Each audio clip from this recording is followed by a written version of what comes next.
Welcome to the Education of a Financial Planner, where we look at the major concepts in financial planning through the lens of two quant investors who are learning the ropes of the planning process and how to help clients achieve their long-term goals. Learn along with us as experienced financial planner Matt Ziegler helps us understand the most important financial planning concepts that impact all of us and how we can apply them to achieve the best outcomes in our financial lives. In each episode, we will work through one major financial planning concept from the ground up and learn how we can apply it in the real world. From retirement to college savings to taxes to estate planning, we will cover a wide range of topics that apply to each of our everyday lives. We hope you will join us in our learning journey. Justin Carbonneau and Jack Forehand are principals at Validea Capital Management. Matt Ziegler is managing director at Sunpoint Investments. The opinions expressed in this podcast do not necessarily reflect the opinions of Validea Capital or Sunpoint Investments. No information on this podcast should be construed as investment advice. Securities discussed in the podcast may be holdings of clients of Validea Capital or Sunpoint Investment. Hey guys, this is Matt. In this episode, we're talking to Heather and Doug Boneparth, the authors of one of my personal favorite psychology of money for couples newsletters, The Joint Account. And they're also the soon-to-be authors of, well, you're just going to have to listen to find out more because they're writing a book. On this episode, we discuss how new couples can talk about money, where money beliefs come from, and most importantly, how couples can keep talking about this stuff as life and the newness wears off while those joint statements start coming in. And boy, do they come in, because as jobs change, income levels change, and kids, you get the idea. None of us exist in a vacuum. Heather and Doug get pretty transparent here about both what they've been through and how they advise clients going through these situations. So whether you're entering a new relationship or just thinking about how to get a refreshed perspective on money in your existing relationships, I know you're going to enjoy this conversation with Heather and Doug Boneparth. Doug and Heather, thank you guys very much for joining us today. Thanks for having us. Oh, so happy to be here. We're going to focus the conversation on something that you both spend a lot of time thinking about in terms of working with clients. Doug, specifically you and you and Heather both write about on the Beehive account, the Joint Account, which is a newsletter that I know we like to read, and interesting stuff. And that's this idea of couples and money and couples talking about their finances. I was kind of thinking about the conversation, as we were getting started here. And, I think this is probably behind, health, your kids, and work, probably finances, which is kind of weaved into all that, but it's probably one of the top 5 things that people sort of think about and that's embedded in our life, but yet we probably don't, as couples, spend enough time sort of thinking about it and communicating about it. And that's where you guys have kind of carved out this, I think, important and interesting sort of niche in terms of trying to bring this to the surface. And I know you're, working on a book that's going to be coming out at some point in the future. And so this is going to be, I think, an interesting discussion. And we're all at sort of a little bit different. Matt, myself, and the other co-host of the podcast who's not with us, Jack, we're all at sort of different points in our life and our families. So I think some of this will be very specific to all of us and many people listening. And what we thought we would do with you guys is just kind of like try to chunk it out based on life stages. Sort of pre-marriage, marriage, and then people that have kids, and then we can kind of sort of see where we go from there. But maybe to start, Matt and Doug, you guys do a lot more of the planning and sort of mapping out of finances with people in your day-to-day jobs because you're both financial planners. So I'm going to kick it over to Matt. And Matt, I know recently engaged, so some of this is going to be very specific to you in terms of how you are thinking about your finances with your fiance. This is very critical life advice, guys. You're on the hook for potentially decades. Real world application, right? Real world application. And I'm banking on this because, and I say this with the most genuine sincerity possible, I was so excited when I heard you guys were writing this book, because we already have the psychology of money, and we need the couple's psychology of money as we wed more than one personality into this thing. So first off, thank you for going through what you're about to put yourselves through on unearthing this book.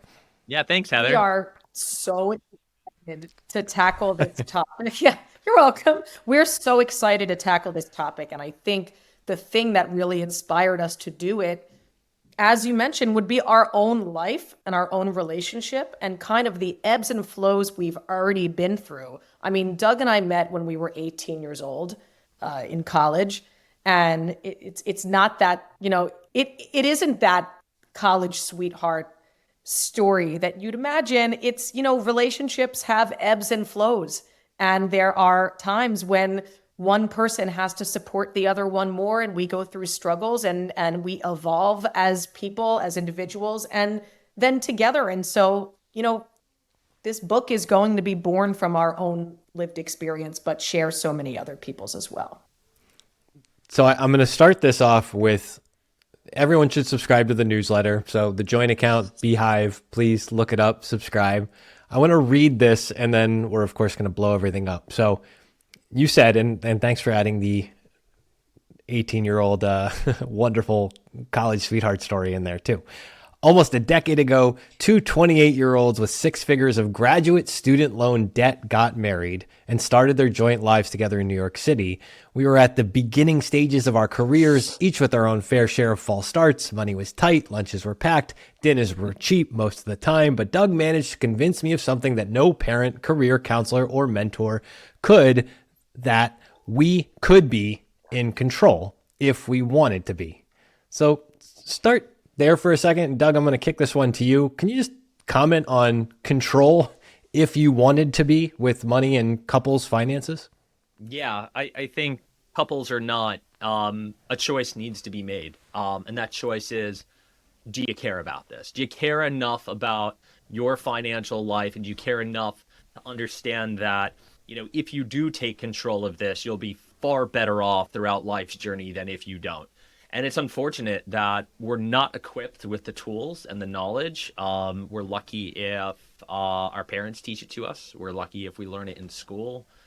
Probably the government isn't going to teach us this. So we'd be very fortunate if we came, into our adult lives with a good foundation. Unfortunately, we're not. And it makes it very easy to say, hey, I'm going to bury my head in the sand around anything having to do with my financial life. And even as financial advisors, like, all of our advice falls on deaf ears if our clients don't actually care about improving or working on their financial lives. And I recognized that early on in the relationship with Heather and I. Like, if we care, if we spend the time and actually look at what we have going on, we can carve out a pathway. No one said it was going to be comfortable. No one said we would, have an easy way out of student loan debt or establishing ourselves in our adult lives. But if we critically examine that and get on the same page together and find out what we're willing to do and what we're not willing to do and how our priorities of things work, then we can chart a course and find ourselves successful at the end of it. And then you just got to, do the real hard part, which is execute, right? And implement. And I knew Heather had no out of the two of us, if anyone was going to struggle with that, it was probably me. I had no worries that Heather wouldn't just get it done. Well, but I think that in the context of that excerpt from I think that was our first newsletter in the joint account, in that moment in our life, when we were young and trying to jumpstart the adult life, coming out of school with six figures of student loan debt, it wasn't even just about caring. I was completely disempowered. I was so overwhelmed by what was in front of me. And I think you see that. I mean, I watch a lot of these silly TikTok videos and all those types of things about girl math. And I don't know if you've heard that term and things people, it's very easy to self-victimize and be like, I don't know what happened to my paycheck. I don't know. And I don't say that from a cutesy standpoint. When I was that age, I was still overwhelmed by the fact that my student loan payments could not be covered by my salary unless we did something to refinance them or we had to move some things around. I was so overwhelmed by what was in front of me that I felt like I didn't know how I could possibly find control and find agency over the decisions I was making. I thought I had none. So in that moment, Doug's expertise and his professional advice, really got applied for the first time. No, you're not, Like, yeah, this stinks. It's a bad situation, but like we have tools to move through this.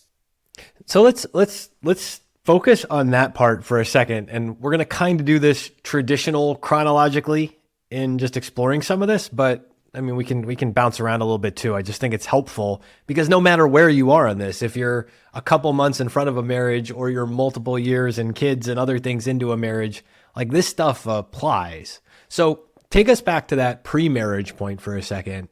And I'm just curious, did you guys talk at the time or certainly since about like where your money perspectives, beliefs, and everything else came from? He knew where my money beliefs came from. I mean, I'm a product of divorce. My parents got divorced when I was 13. I'm an only child and grandchild on both sides of our family. I had my own motivations for trying to be successful and for trying to become financially independent.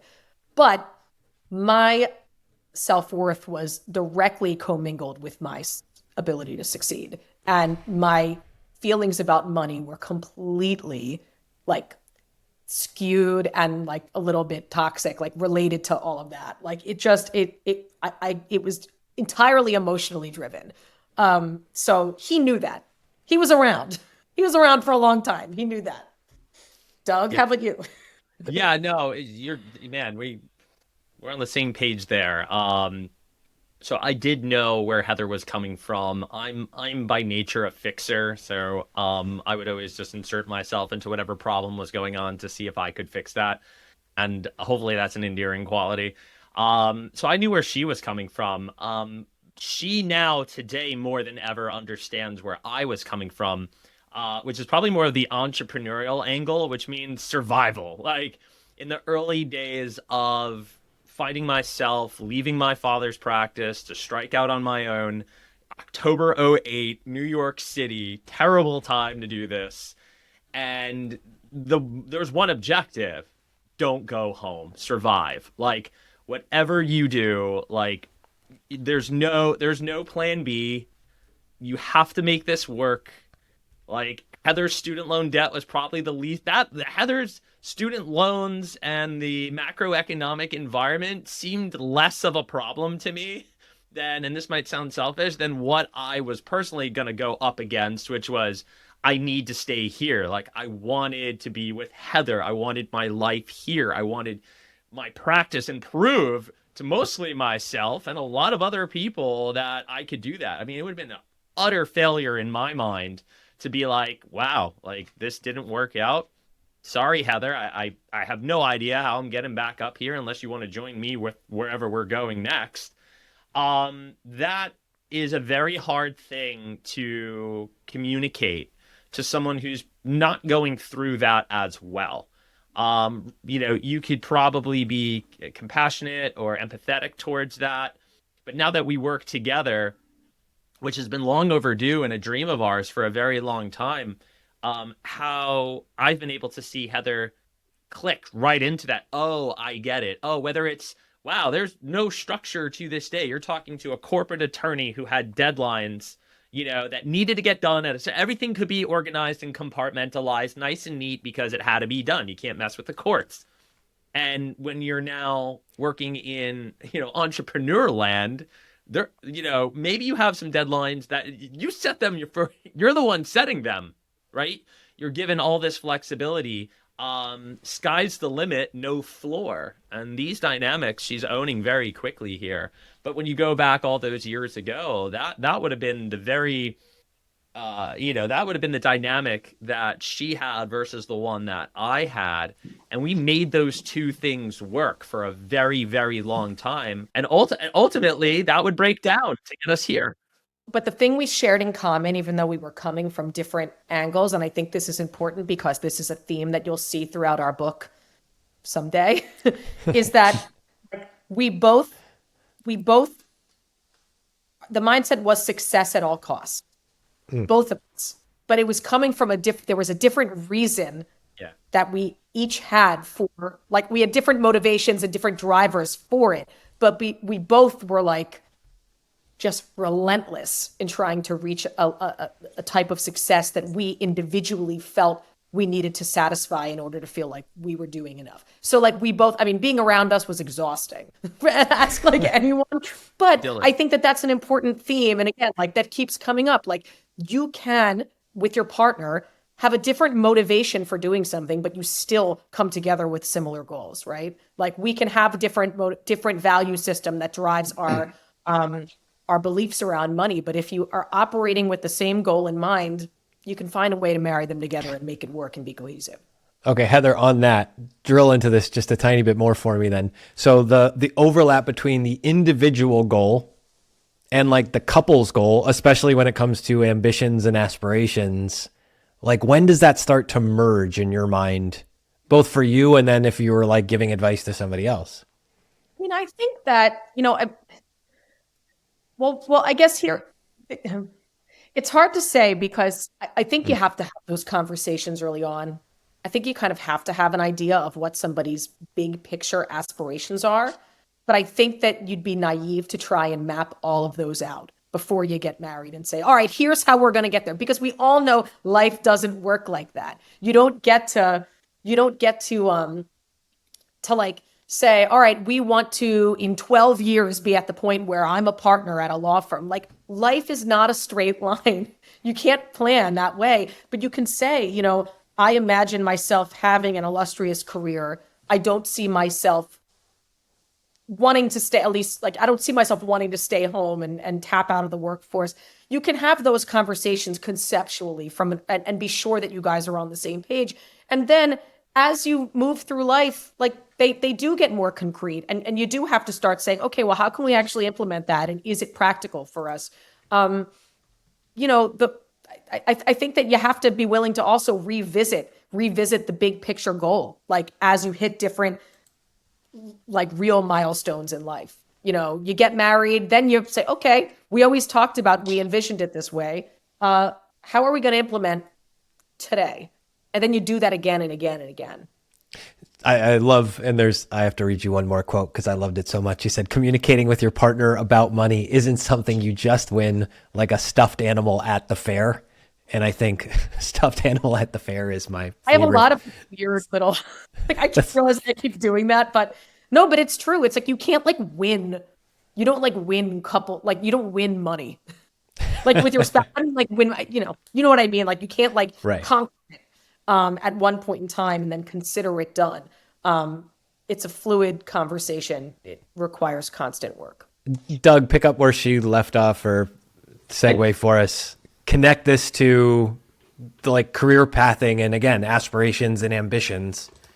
When do you begin that conversation? How do you foster it out over time? Yeah, and I think one of the awesome parts about going through this process of writing this book and doing the newsletter is the motivation I'm getting as a professional to do new things with clients. I mean, it's an evolution, right? I've been spending the last 10 years with 20-something-year-olds, now late 30-something-year-olds, and just getting us established, right? And I would argue that what we're doing here with the merge and the joint account is something that I wish I incorporated from the jump. I don't know if I have the experience in my own life, let alone in practice, to actually bring that level of expertise. So there's that, but now also seems like the absolute best time and appropriate time to be doing this in the practice. And what I mean by that is, we've been spending the last 10 years tackling student loans, buying homes, having kids.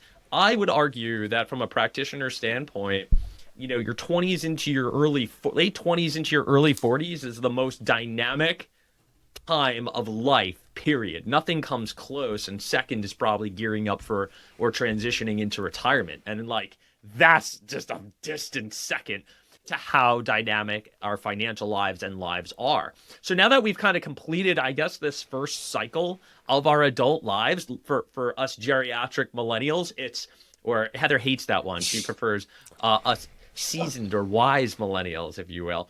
I'm becoming a seasoned adult. You don't have to call me a geriatric millennial. We're lower back pain intensifies. To get to like what feels like the end of a cycle, and I bookmark that with Great Recession, end of the pandemic. That to me feels like, and just where we were and where we are, a very chunky growth cycle. And so now what? Like and look, there are plenty of people still saving up for homes, still, charting course for family. But if I'm just really diving into this very, older end of the generational spectrum, it's a now what? And what I'm observing is, oh my goodness, we spent all this time developing our careers and our adult lives and getting our roots in the ground, that we really now more than ever, before it becomes a lot harder, and it only gets harder the more time that goes on, to start having those conversations and building the teamwork. That's a necessity. It is a necessity that you play the team game of money in your relationship. That doesn't necessarily mean you don't have a CFO who's going to handle most of the logistics. Just like you'll have a COO that's handling, like Heather's the COO. There's no doubt about that. I'm a great financial planner, terrible planner in any other aspect of our lives. She's amazing at that. Life plan. Yeah, she's life planner extraordinaire. For me, I'm going to handle anything financial related, but it does not excuse either of us from being on the same page at a foundational or fundamental level regarding where we are in our financial lives. And in order to even do that, and we're lucky that we've known each other so long, and as we just talked about, understand where our values and attitudes and identities come from with regards to money. But if that hasn't happened yet, now's the time to start listening, start seeing your partner for those things in order to even facilitate the hope that you'll be able to communicate fluidly, sit down, have regular meetings, and collaborate, and do that consistently. Well, and I think just one more point on goals. I mean, and the goal, I mean, I think that Doug would agree with this, that you want to be able to align as many of your goals as possible, as a couple. But also you have to honor and respect your partner's goals that you're not aligned on too. So I think that there's a little bit of both. You should try and align as many as you can, but find a way to respect and honor the goals that are not necessarily ones you share. Understand why those goals exist, why they may diverge from your own, and if there's a way you can try and facilitate them still happening, out of love and respect for your partner. And I think that that's kind of like something that we're kind of like seeing and kind of working our way into now in this next iteration, like he's talking about these different phases. It's easier, and I always call them the years when big things happen, right? You get married. Some people choose to have kids. You're talking about first jobs, promotions, blah, blah, blah, buying a house. Some of those things are a little more black and white than then like, now what? We are in our late 30s and we have accomplished some of those things. Well, now what? Are the goals as aligned as they used to be? I don't know. But like, that's when I think the challenge begins to arise again. Like, can I listen? Am I really hearing what my partner is saying are her goals now? I'm surprised at some of them. And that needs to be okay. There has to be a forum for that too. And I think Doug's starting to see that too in the client base. For me, when I think back to the big decisions my wife and I have made, getting married, buying a house, having kids, I had insecurity around all those decisions. Are we financially ready to do this? And we did it. And at the time there was uncertainty, but all those decisions ended up being great decisions. But I don't know, something about me and the way I'm wired, I was always thinking financially, are we ready for this? Do we have enough in our savings account? Are we saving for retirement? How are we going to pay for daycare? I was always thinking about that kind of stuff. And she was a little bit more not. And we sort of had a good balance of, pushing a little bit me to kind of get out of my comfort zone, and it all worked out. But it was just, that was something that's just wired in me, this insecurity of the financial aspect of these major decisions. So I'm curious, for Doug, you and Matt, when you guys think about this and dealing with clients that maybe have that type of concern, sort of how you advise them. Yeah, that's such a valid, expression that we see quite a bit. And I'm sure Matt does see this quite a bit. We rely, we'll see if Matt agrees, we rely on financial planning as the greatest tool we have in our tool belt to help people make informed financial decisions for themselves. I think when you're able to be organized and have a good view of where things are, how much cash do we have? What if scenarios? Once you run through them and have that organization and have your arms around what's going on, you make those informed decisions. Will you feel better? Probably. You're going to feel as good as you can be with making the decision, that financial decision. Are you ever going to absolve yourself from the worry of uncertainty that comes with making these big decisions? No, it wouldn't be normal, I think, if you didn't have some level of anxiety. So for your buddies that are like, oh yeah, we did it, we had no issues with doing it. I mean, I guess they're just very rich, like I guess that's not a problem for you. But for most people, money is an option, right? There are constraints, and we often catastrophize and go there. That's the easy thing to do. The hard thing to do is, all right, let me get my act together. Let me get organized. Let me objectively view where I'm at. Now I'm going to make this decision as best as I can. And let's hope for the best. Let's hope that planning is going to pay off. And guess what? Most of the time, if you're motivated and you're willing to execute, it gets done. And then you do that process all over again. You're like, oh, then the next big event comes and you feel the same way. And that's the crazy part, right? That's the behavioral part that never ceases to amaze me.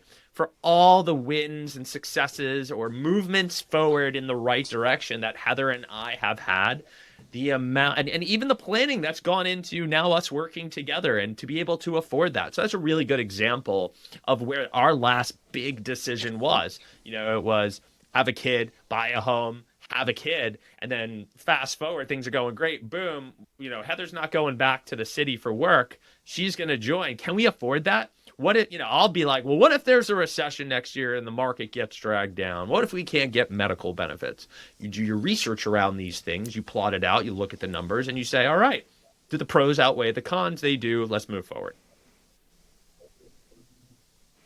Yeah, I totally agree. It's like the financial statements, the snapshots that are the financial plan.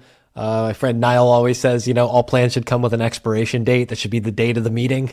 And nope. I kind of agree with that. On top of that too, I think.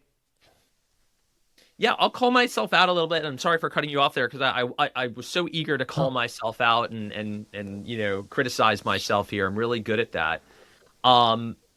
In that decision, I would admit that Heather's like, hey, are we okay to do this? And in a more perfect world, shows you where we're evolving into this. We're practicing what we preach now. I wish it was more, hey, come here, let's take a look. Hey, are we, more of the we than are, hey, Doug, what did you see? What did we see? Right? She was very much relying on me. That's fine. That's kind of the way we built things out up until this point. So I wanted to say, we're fortunate that there are these events in our lives that link themselves to the evolution of how we communicate about money. And the fact that we now know I need a second set of eyes on it, not just personal, but you're in the business now. I could use that. You don't need to be the CFO. I just need that other pair of eyes. And that's very much why I'm saying for other people, if it's very much the same, you're just getting in the careers, you're 10 years, 12, 13 years at your job, or someone's working, someone's not, and that's just how it goes. That's the trap again. It's extremely easy to just keep doing what you've always been doing and never get to that now evolved state of managing money together and talking about money as a couple. You just keep those roles in perpetuity, and then something's gonna happen, right? It could be you're now in your 70s or 80s, or there's a terrible incident where someone is now in charge, right? It's always the doom and gloom story. Someone died or became disabled or is unable to cognitively take care of those things. And now everything's put on the other partner and they don't have an idea of what to do. And that is a mess and it's a disaster. And it actually creates financial harm. Well, that was depressing. On that uplifting note. No, I'll add to this, and then Heather, I'll ask you to comment on this too, because especially as the person coming in, not that you're not coming in with like the, oh, congratulations, you have the financial planner like hat in your job title that you get to wear. And I go back, are you guys Michael Bungay Stanier fans at all? I don't know if you know him. You'll want to check this out because it's enormously useful. We use this with clients all the time. He's got this framework called the best possible relationship. And we talk a lot about like the relationship with your spouse, the relationship with your kids that you're making. You want it to fall under this best possible relationship framework, which is the relationships have to be safe, they have to be vital, and they have to be repairable. And you actually have to kind of plan around those things, creating the psychological safety, understanding its vitality. Like this relationship can't die, and you're not going to let it die. And then letting it be, repairable, because most of relationships are it's maintenance costs. It's ongoing upkeep. It's filling in the potholes and all that good stuff. So working through this, and maybe we can transition into like just thinking about planning with kids and stuff too. Heather, just comment on being the spouse without the financial planner hat and setting up this framework, and then maybe transitioning to children. Doug and I were in a very interesting place. And again, back to this idea of goals and like understanding what each of us wanted. I mean, there was a moment in my career, I graduated during the recession from law school. I'm a lawyer, and I didn't really get to pursue the specialty that I wished to pursue. I was just happy to have a job, which was more than many of my classmates could have said. And I kind of ended up in this like hyper specialized niche. I was in insurance for 12 years. And Doug kind of was growing this dynamic business, entrepreneurial spirit and everything. And like, we kind of agreed, like we shifted to this idea of like collective ambition. That's the best way I can put it. Like where I said, you know what, like, this isn't going to be my time. Like, this didn't really work out for me right now. Like, I mean, I have a good job and I had a stable job and a stable career path and everything, but like, it's not the kind of thing that, that gets me going. Like this was not what I intended, but Doug is in this place, and I'm going to do what I can right now to be the stable ship that the family needs. Like, so he can take risks and he can do these things. And that kind of like, we kind of stuck with that dynamic through the years that I had both of our kids, because it was more stable for our family too, and a stable place to have children, like, financially, like to have somebody in a corporate role and to have one entrepreneur in the family. I mean, things are volatile in the years, financially, emotionally, in the years that you have children and young children. So how do you make sure it's repairable, to use that word again? Like, how do you make sure like stuff doesn't get off track when you're navigating that series of events? Well, I think that therein lies the problem, right? I mean, I think that that's when you see this, you see a lot of women drop out from the workforce because of the childcare crisis in America. I could go on about how, the workforce isn't set up to support working parents and mostly working mothers. And I think it's very, very difficult for, for any partner to kind of like figure out what type of support is needed, whether that's something that he can provide, whether that's something that needs to be outsourced and then spent money on to try and create, and restabilize the relationship and the family unit. Like if one partner is struggling, returning to the workforce, or is struggling working from the home, taking care of children instead of going back to the workforce. I mean, I think those are the years, like, yeah, as a partnership, you both have to be like incredibly dialed in, not only to the emotional needs of your partner, but also like where you have the financial flexibility to kind of support those needs where you can, and supplement that support with outside help when you can. It's a very difficult couple of years. I mean, Doug and I specifically realized when I went back to work, and when we moved to New Jersey. We lived in New York City for many years. And after we had our first daughter, I was like, get me out of here. I don't want to raise kids in the city. This is crazy. Like, I want out. So we bought our house, but then we were both stuck with this commute. And we were still going in, like I was going in 4 or 5 days a week, I guess 4 days a week at that point. And it's not an easy commute. It's tough. And I felt like we were both felt like we were running ourselves ragged trying to get home just to make it to pick up at like the very last second from daycare. That's And just one kid. I was like, this isn't sustainable. And that was just with one kid.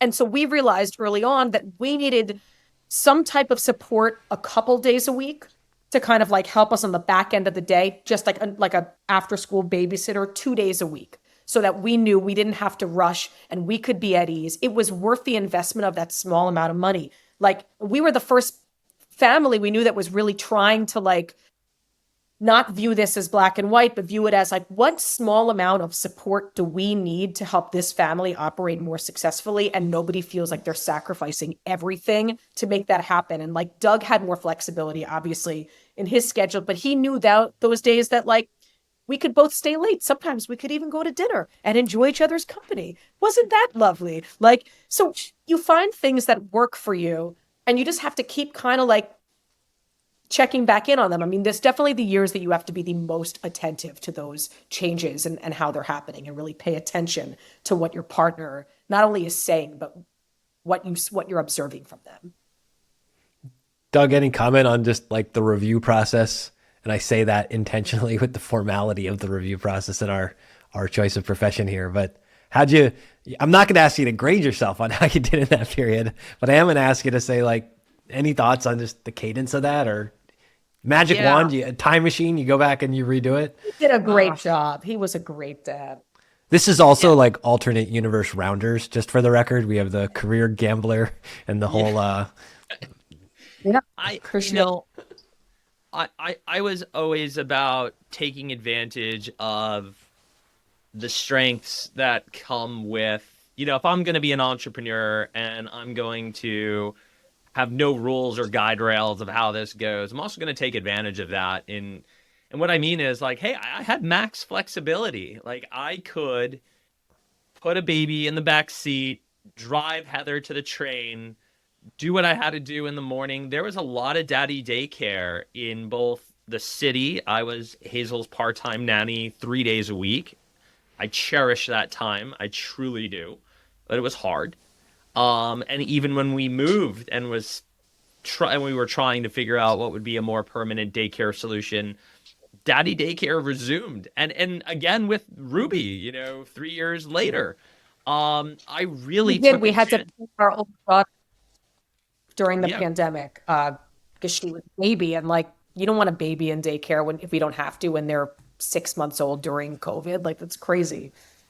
Yeah, we really did take advantage of what I could do there, and I would find ways to move my schedule around to accommodate. I also took the view that, again, I didn't feel like we could afford to have Heather change things up, right? Like we needed healthcare benefits. We needed the income. We needed these things in order to get in order to get to what I thought was the next destination.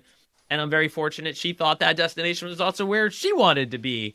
But if I'm being very truthful, I probably would have Heather, continue down that road of working as an attorney for as long as it got to a point where it was pretty good for Doug and not all that great for Heather, mostly due to what Heather was able to afford me to do in growing the business. And luckily, we communicate fairly well and have these check-ins and are just been around each other so long. You can't hide these things from her, and she can't hide things from me. It's written all over our faces. But we ultimately got to a point where it's like, hey, the equity here, it's never going to be equal, but it's not fair right now.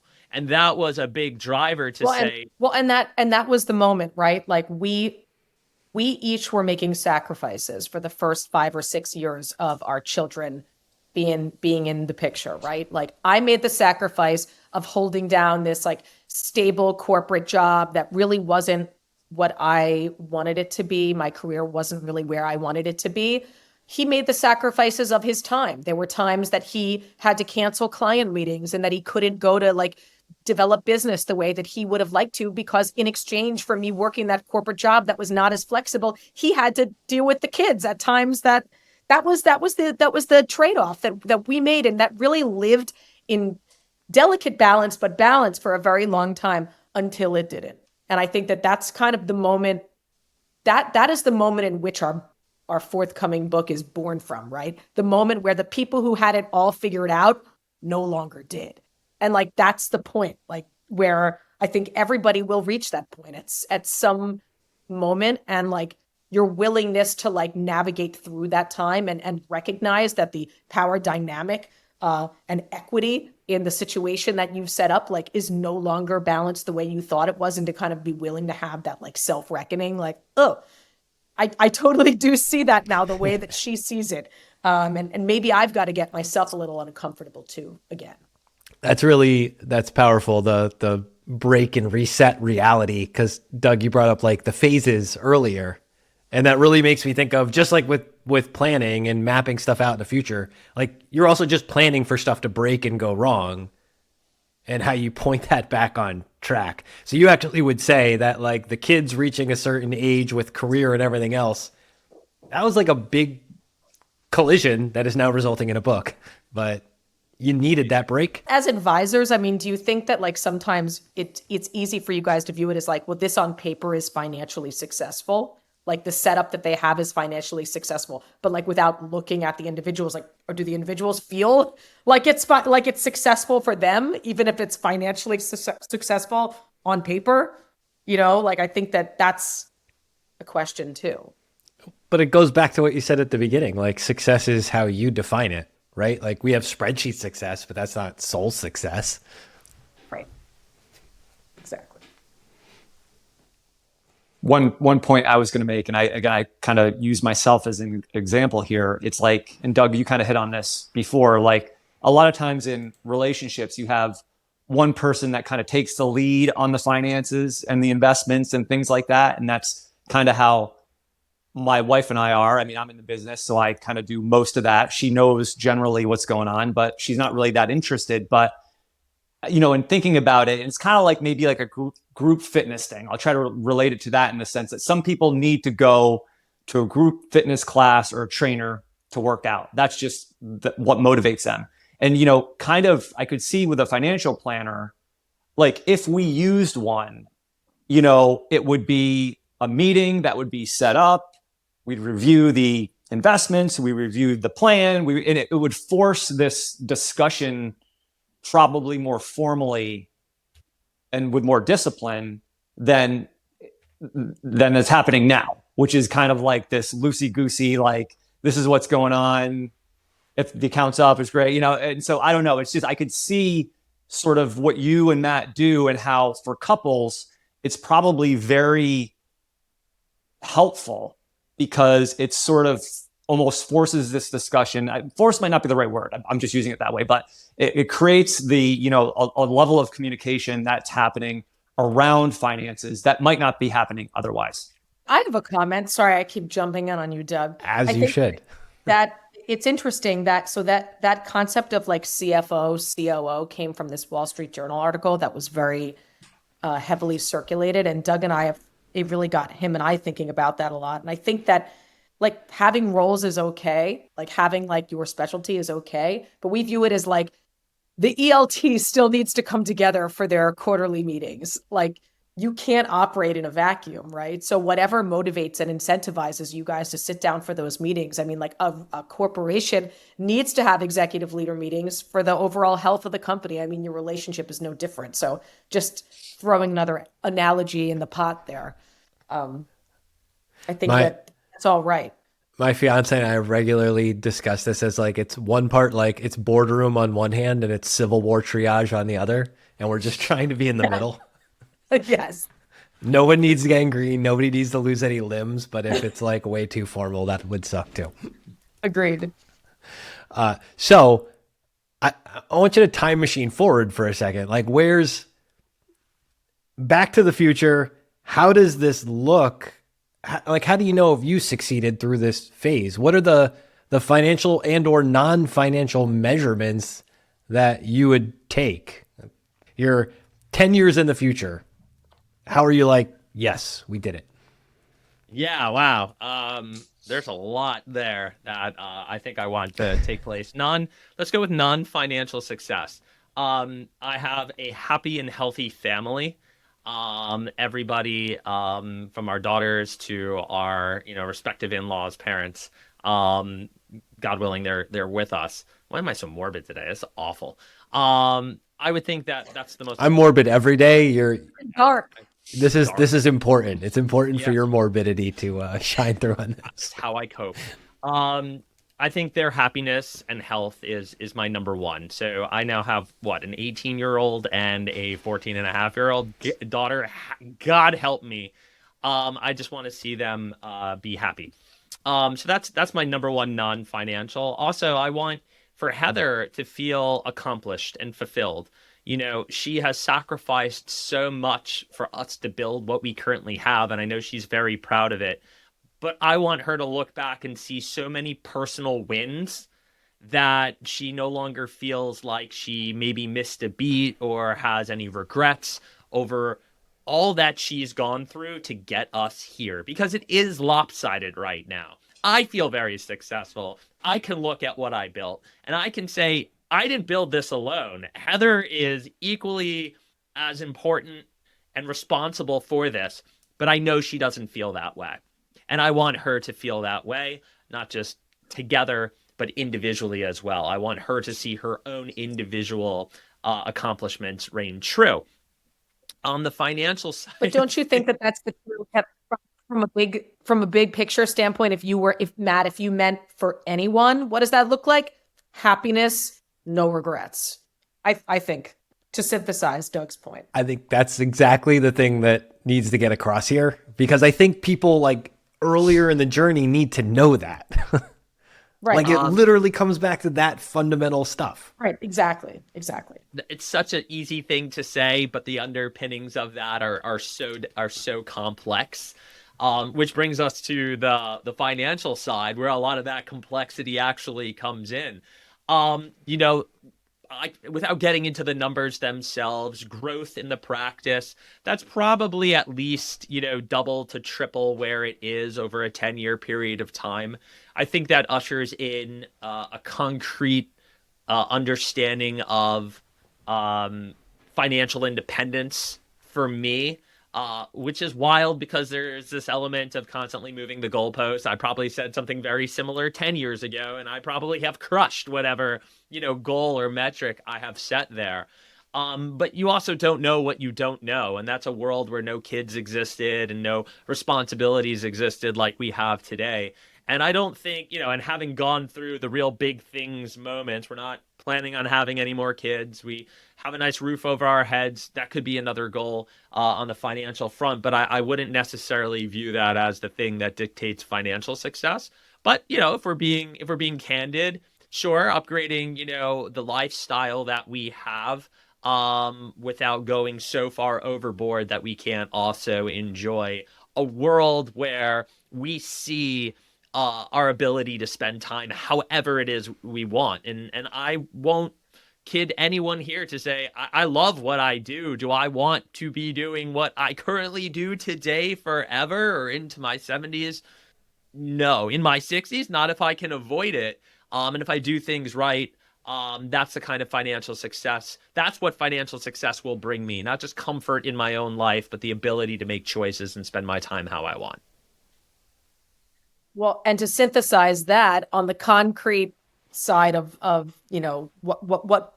what could be viewed, what could a younger person view as success from like a monetary standpoint? I mean, I think that Doug hit the nail on the head, at least from how we view it.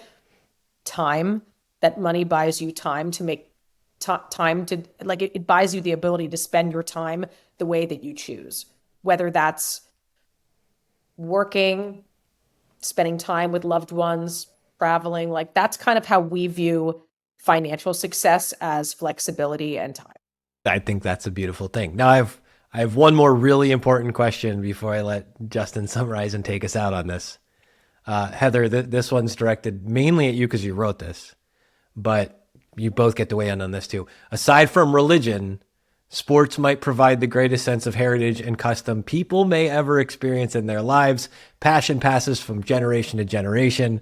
I just watched the Phillies lose. What are we raising these kids to root for? And does it involve the birds in any way? It sure does.